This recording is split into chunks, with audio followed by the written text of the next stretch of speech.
নমস্কার বন্ধুরা, আমি সঙ্গীতা রেসিপি ভিডিওতে সবাইকে স্বাগত। আজকের রেসিপি হলো ফ্রেঞ্চ ফ্রাই। খুব সহজে ঘরে তৈরি করা যায়। তাহলে চলুন দেখে নেওয়া যাক আজকের রেসিপিটা। ফ্রেঞ্চ ফ্রাই বানানোর জন্য আমি প্রথমেই দুটো আলু নিয়েছি, কাঁচা আলু। আলুগুলোকে ভালো করে খোসা ছাড়িয়ে কেটে নিয়েছি লম্বা লম্বা করে। এখন আমি ভালো করে জল দিয়ে ধুয়ে নেব। জল দিয়ে আমি ভালো করে ধুয়ে নিয়েছি। এখন আমি একটা টিস্যু পেপারের উপর রেখে দেব, যাতে এক্সট্রা জলটা ঝরে যায় তার জন্য।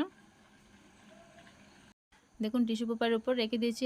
এখন আমি আরেকটা টিস্যু পেপার দিয়ে জলটা মুছে নেব খুব ভালো করে, যাতে করে আলুর গায়ে একটুকু জল যাতে না থেকে যায়। তার জন্য আমি খুব ভালো করে মুছে নিয়েছি টিস্যু পেপার দিয়ে। এখন একটা প্লেটের মধ্যে নামিয়ে নিয়েছি আলুগুলোকে।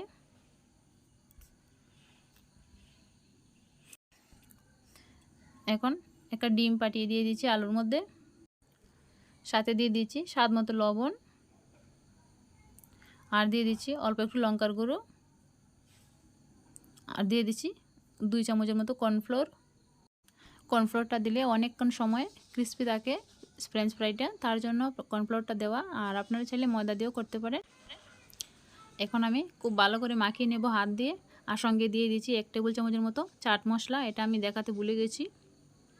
চাট মশলাটা অবশ্যই দেবেন, তবে কিন্তু টেস্টটা ভালো আসবে ফ্রেঞ্চ ফ্রাইয়ের। দেখুন আমি খুব ভালো করে মাখিয়ে নিয়েছি। দেখুন এখন আমি তেল গরম করে নেব। তেলটা গরম করে নিয়ে দেখুন আমি আলুগুলো ডুবো তেলে ভেজে নেব। গ্যাসের আঁচটা কিন্তু একদম মিডিয়াম রাখতে হবে, না হলে কিন্তু ভিতর থেকে কাঁচা থাকতে পারে। তার জন্য দেখুন কত সুন্দর ভাজা হয়ে গেছে।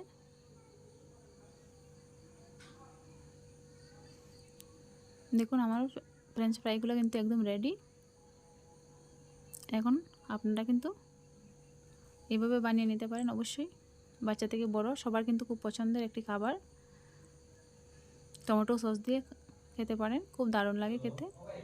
কেমন হয়েছে আজকের রেসিপিটা জানাবেন। ভালো লাগে সাবস্ক্রাইব করে পাশে থাকবেন। ধন্যবাদ।